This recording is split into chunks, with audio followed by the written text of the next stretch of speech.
السلام عليكم ورحمة الله وبركاته. ازيكم حبايب قلب؟ عاملين ايه؟ يا رب تكونوا بخير. بما ان بقى كده الجو سقع كده، قلنا نعمل صينية البطاطا الحلوة دي. بس عاملة ازاي؟ يلا بينا بقى نشوف هنعملها ازاي. معايا هنا كيلو من البطاطا، انا غسلتها حلو وقشرتها. ومعايا نص كوباية من السكر ونص كوباية من المية.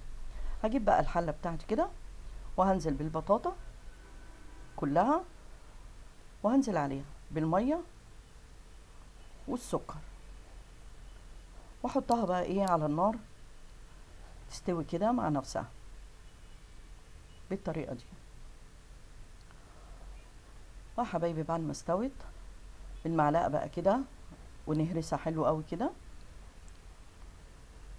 ممكن بقى لو انت عايزه تحطي قرفه حطي، عايزه تحطي جوز هند حطي. احنا هنا عشان ما بنحطش ايه، ما بنحبش القرفه. معايا هنا معلقه كبيره من الزبده، او سمنه بلدي بقى لو عندك. معلقه من القشطه. نهرسهم بقى المكونات دي كلها كده مع بعضها. طبعا انا الطبق هنا صغير، فانا نقلتها في طبق كبير شويه. احط بقى بتاع 4 معالق سكر، يعني اعمليها بالايه بالويم كده. وعليهم باكو من الفانيليا، بتاع ربع فنجان كده من الايه من اللبن. وهن ايه نقلب كل المكونات دي كلها كده مع بعضها. ما خدتش مننا وقت خالص، مغذيه جدا وتدفي جميله جدا. هجيب بقى البايركس كده بتاعي، ودهناه بحته زبده صغيره.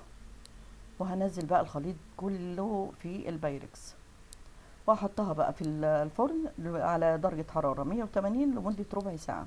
مجرد ما الحروف بتاعتي اشوفها اتحمرت، هولع عليها الشوايه بتاع 10 دقايق. بس يا حبايبي بعد ما طلعناها بصي عامله ازاي. ايه رايكم بقى؟